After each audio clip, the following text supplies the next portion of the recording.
Me da muchísimo gusto tener en la línea telefónica a Gabriel Casillas, economista en jefe de Barclays para América Latina. ¿Cómo estás, Gabriel? Muy buenos días. Muy buenos días, Juan Carlos. Un gusto estar en tu programa. De verdad, me da muchísimo gusto saludarte. Ya tenía rato que no podíamos platicar. Y si no me equivoco, te vi en la convención bancaria, ¿verdad? Sí, yo también te vi, nomás que creo que ya no pudimos saludarnos.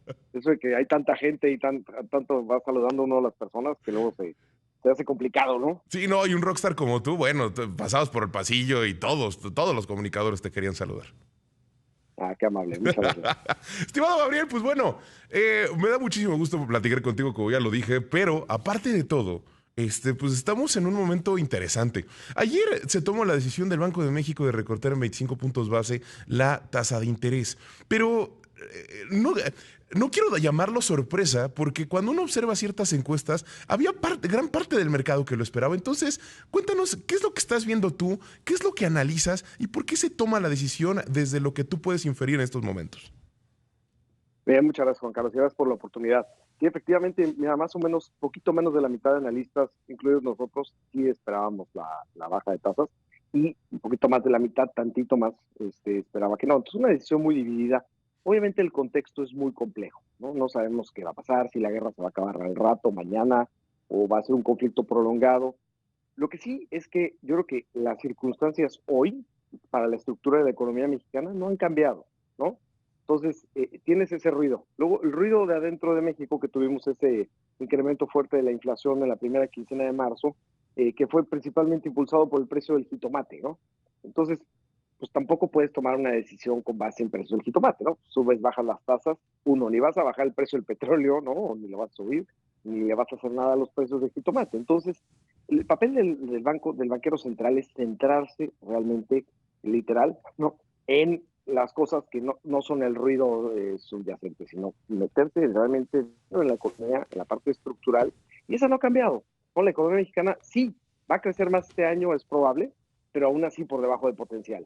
Y la inflación es muy factible que converja al objetivo en el segundo trimestre de 2027, como ya lo anticipó Banxico, y la verdad es que la inflación subyacente no subió, se quedó en el mismo lugar que el dato pasado, ¿no? Y al final, lo más importante, niveles. Ahora sí que hay niveles, ¿no? Como decimos en México. La tasa de interés actualmente está todavía en terreno, pues digamos, más pegado al terreno restrictivo que a la neutralidad. Yo creo que es mejor en un ambiente tan difícil, tan de tanto riesgo como el que estamos viviendo, estar en la neutralidad, ¿no? Precisamente ayer platicaba con un inversionista y me decía, es que es como estar en la cancha de squash. Tú quieres estar en medio, ¿no? Para atajar pelotas del lado derecho o del lado izquierdo. Claro. Lo mismo México, es mejor estar en la neutralidad y yo creo que con este recorte, y sobre todo que no fue un recorte normal, Juan Carlos, tú bien viste que además señalan el fin del ciclo de baja de tasas con un recorte más. Así Y es. con eso te colocas exactamente en medio de la cancha de squash, ¿no?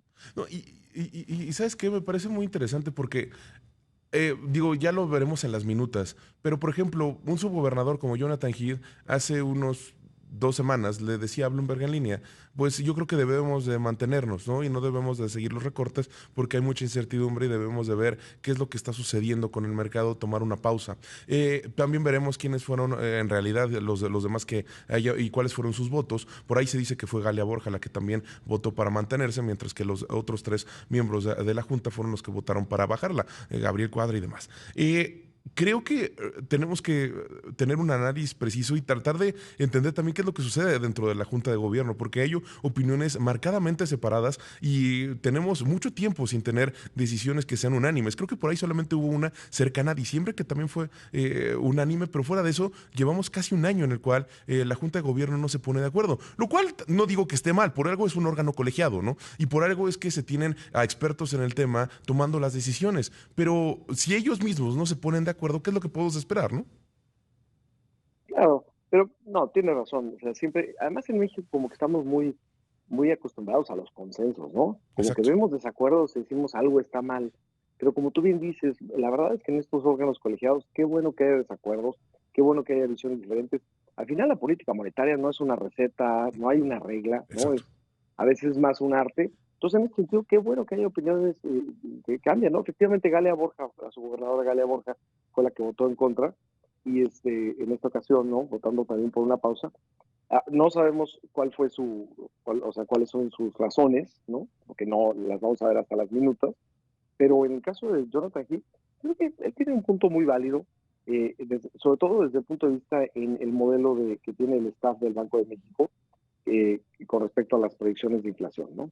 En el sentido como que casi por construcción tiene que converger a la inflación en algún momento y no tanto por poder predictivo, ¿no? Entonces, más un tema técnico de cómo están las proyecciones de inflación y que con esas tiene que tomar decisiones la Junta de Gobierno. Entonces, y además, en otros bancos centrales es muy transparente el modelo de inflación, es muy transparente inclusive la tasa de interés que se va a seguir para que la inflación llegue a ese lugar, ¿no? A futuro. Entonces, esas son cosas que aunque Banxico ha mejorado su comunicación significativamente en esta Junta de Gobierno actual, aún así, pues hay espacio de mejora. Yo creo que podría ser por ese lado, y yo creo que ahí tienen toda la razón Jonathan Heath, ¿no? Entonces, bueno, pues obviamente con un modelo de inflación que él mismo pone esta área de mejora o estas mejoras que pudiera haber, pues lo entiendo por qué quiere votar por una pausa. Pero como tú dices, al final la riqueza está en la diversidad. Qué bueno que es en un órgano colegiado y no nada más todo puesto en una sola persona. Yo creo que la decisión fue buena. Insisto, mejor bajar la tasa, llevarnos a neutralidad, porque no sabemos si este choque va a ser inflacionario o va a ser un choque recesivo, ¿no? Al Exacto. final del día, todo indica, o hay más inclinación en el mundo a pensar que es inflacionario, porque así ha sido este siglo, ¿no? El siglo pasado, siempre subir precio del petróleo, subidas de este calibre, nos mandaban a recesión, y este siglo no nos ha pasado, pero no quiere decir que estemos exentos, ¿no? Entonces yo creo que es mejor estar en la neutralidad. Al final, Banxico, como tú sabes, Juan Carlos, fue el último banco central de Latinoamérica que empezó a bajar la tasa. Fue muy cauto, fue mucho más restrictivo que otras juntas de gobierno dentro del mismo Banco de México hacia atrás. Entonces yo creo que se puede dar el lujo de hacer esta baja para llevarlo a neutralidad, ¿no? Creo que es lo más correcto. No, y en eso tienes razón en hacer esa remembranza porque, y justo lo comentaba en el primer bloque, hay ocasiones en las cuales los bancos centrales toman decisiones y tienen que retractarse después. Lo vimos en el caso de Chile, lo vimos en el caso de Brasil, cuando veníamos después de la etapa de la pandemia, que primero empezaron a bajar las tasas, después se dieron cuenta de que no, que tuvieron que volver a subir y las subieron a niveles más altos y eso pues retrasa mucho los niveles de la economía. También remembraba que es aproximadamente 6 meses lo que se puede tardar en tener efecto una decisión de política monetaria para ver qué es o más bien, para tomar en cuenta lo que se está diciendo, que se tome la decisión y se tardan los 6 meses para, insisto, para que tenga efecto. Entonces, vale mucho la pena tomar en cuenta de que no por lo que el Banco de México ahora sí que tienen que hacer un análisis muy grande al respecto de lo que sucede en la economía, lo que sucede a nivel internacional, y es precisamente esa incertidumbre la que ha llevado a que pues se hagan los señalamientos. Insisto, van a ser muy ricas las minutas. Pero ahora te quería preguntar lo siguiente, Gabriel.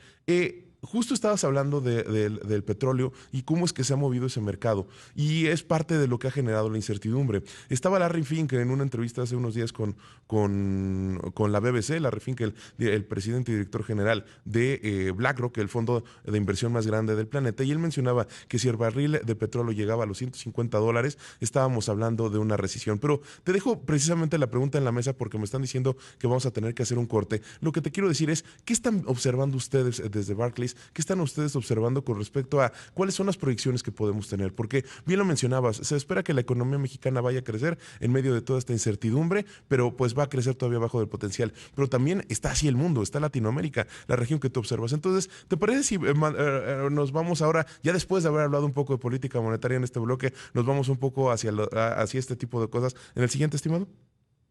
Claro que sí, con todo gusto. Le doy las gracias a Gabriel Casillas, economista en jefe de Barclays para América Latina, que se haya despertado temprano con nosotros aquí en el programa. Gracias por seguir con nosotros en el corte, estimado.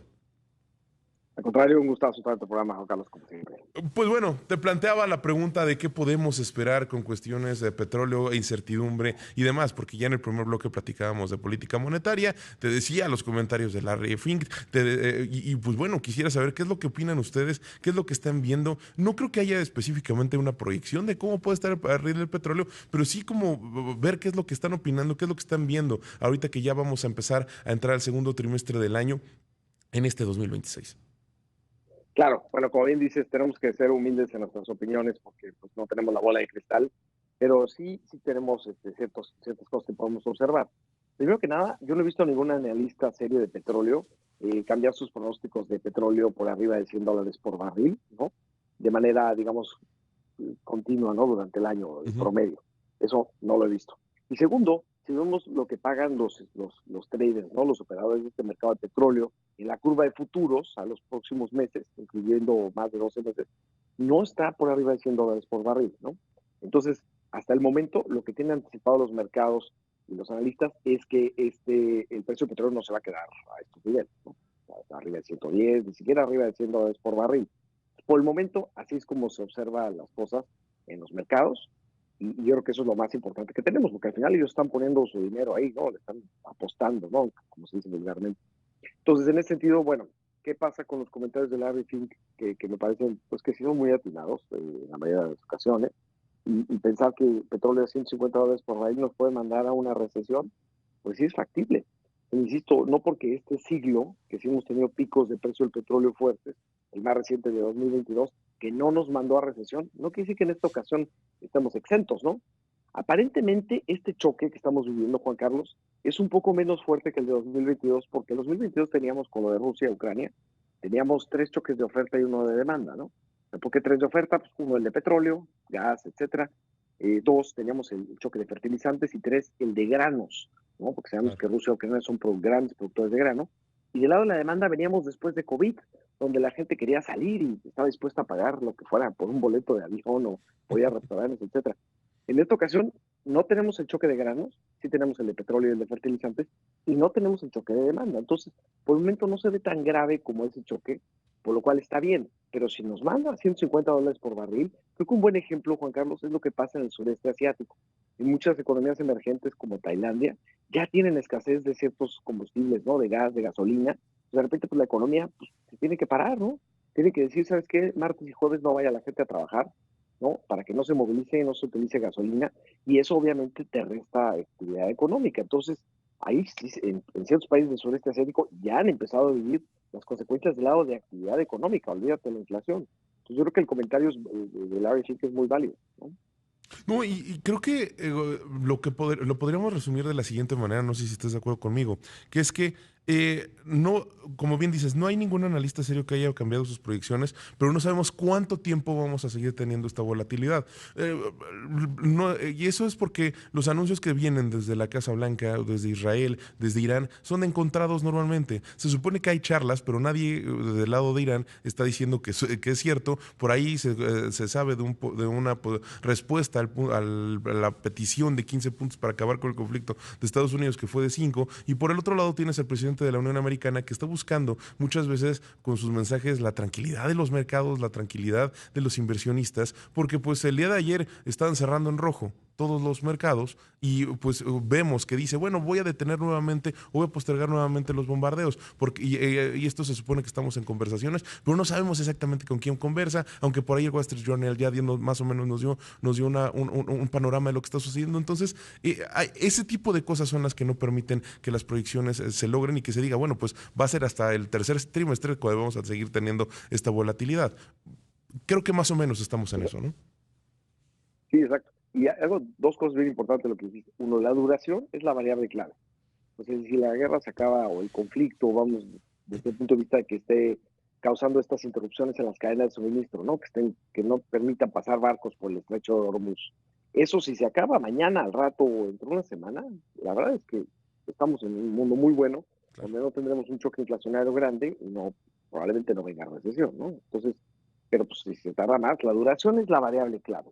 Ahora, dos, el presidente Trump, a pesar de que este tipo de anuncios, cuando se ve que no tienen mucho bagaje o que no tienen mucho, vamos, no están muy fundamentados en cierto sentido, pues pierde un poco de credibilidad, pero tiene mucha credibilidad, porque el día que él decide que se acaba el conflicto, se acaba. Ujú. Finalmente, pues deja de atacar y se acabó, ¿no?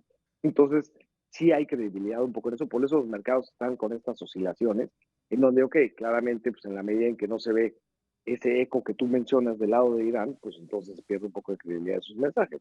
Pero pues eventualmente él lleva la batuta y él es el de los más interesados en que el precio de la gasolina y los combustibles no se siga yendo, porque pues vienen las elecciones intermedias del 3 de noviembre, ¿no? Y el tema de asequibilidad ha sido uno de los grandes temas en Estados Unidos.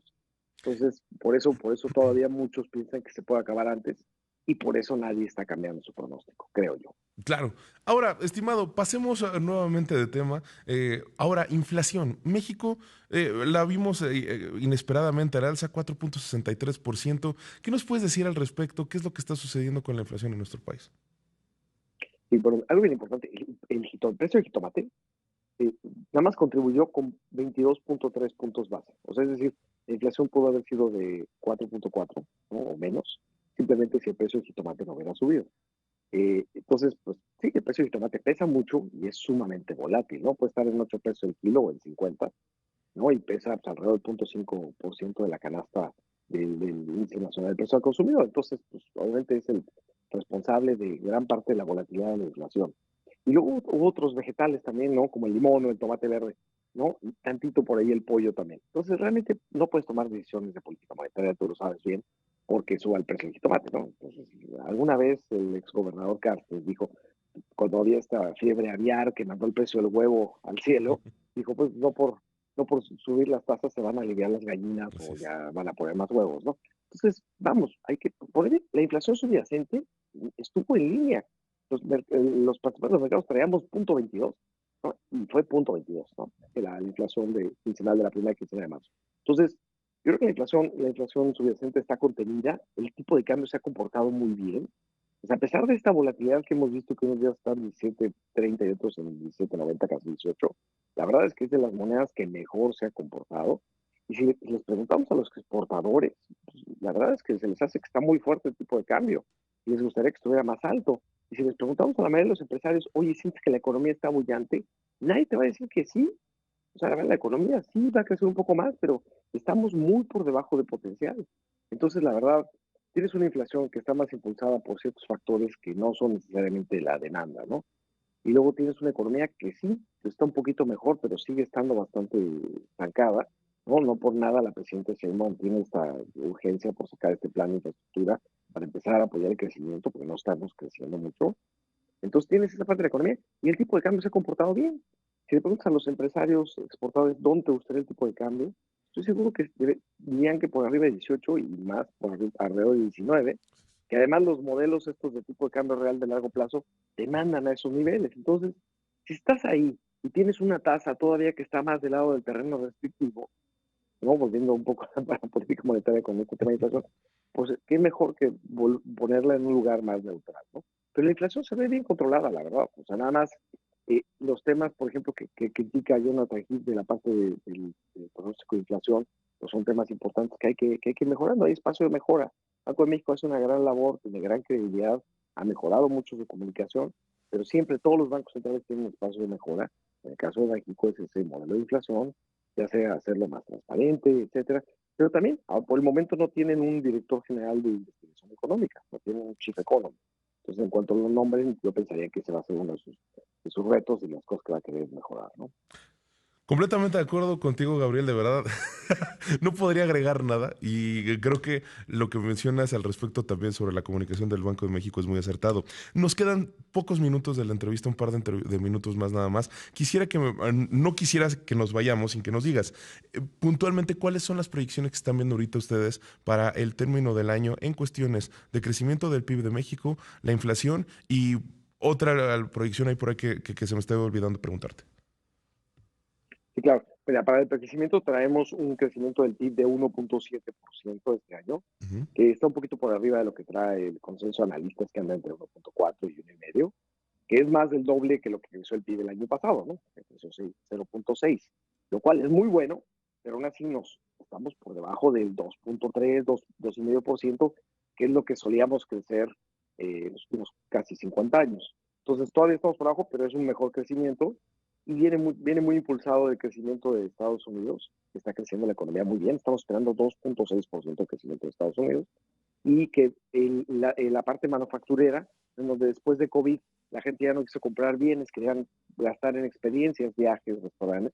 Eso que ya lo platicamos hace rato desde otro ángulo, eso lo que estamos viendo es que ya hubo una como recesión global manufacturera y ya estamos regresando, la gente ya quiere cambiar su lavadora, su estufa, etcétera, microondas, ¿no? Entonces estamos viendo un regreso del ciclo manufacturero global Lo único que va a faltar es la inversión, que fue el gran agujero el año pasado. Yo creo que se está recuperando este año, pero de todas maneras las inversiones que tienen que ver con el TEMEC todavía van a estar un poco deprimidas porque todavía no se revisa, ¿no? De inflación traemos 4.1% para finales de este año en la general, la subyacente en 4%. No la estamos modificando. ¿Por qué? Porque si bien dimos el precio de tomate arriba y podemos ver algunas presiones hacia adelante, recordemos que el precio de la gasolina lo está absorbiendo el gobierno, ¿no? Por medio de este mecanismo donde se deja de cobrar el IEPS a gasolina. Y por otro lado, todos los choques a principio del año, ¿no? Que venían del salario mínimo, del incremento al IEPS para los productos de tabaco y para los refrescos, y por el lado de los aranceles que se le impusieron a importaciones de países que no tienen tratado comercial, han sido menores de las que se esperaban, ¿no? Sobre Pues todo en los aranceles, no hemos visto nada, querido Juan Carlos. Pues, estimado Gabriel, de verdad me da muchísimo gusto haberte tenido. Se nos acaba el tiempo. Siempre el tiempo es corto contigo para platicar. Gabriel Casillas, economista en jefe para Barclays América Latina. Te doy las gracias por haber estado con nosotros.